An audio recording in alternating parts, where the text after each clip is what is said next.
Gorontalo Marten Toha emosi dan marah-marah kepada ASN pemerintah Kota Gorontalo. Pegawai atau apa?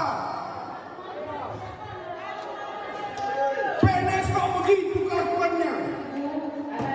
Marten Toha memarahi ASN Pemkot Gorontalo saat akan menggelar senam sehat di Pasar Sentral Kota Gorontalo. Marten Toha marah karena belum ada satupun ASN yang mengisi barisan untuk melaksanakan senam pagi. Dengan nada tinggi, Marten Toha meminta para ASN untuk melaksanakan olahraga bersama. Kalian ini apa? Pegawai atau apa? PNS kok begitu kelakuannya? Gimana sih? PNS itu harus memberi contoh yang baik.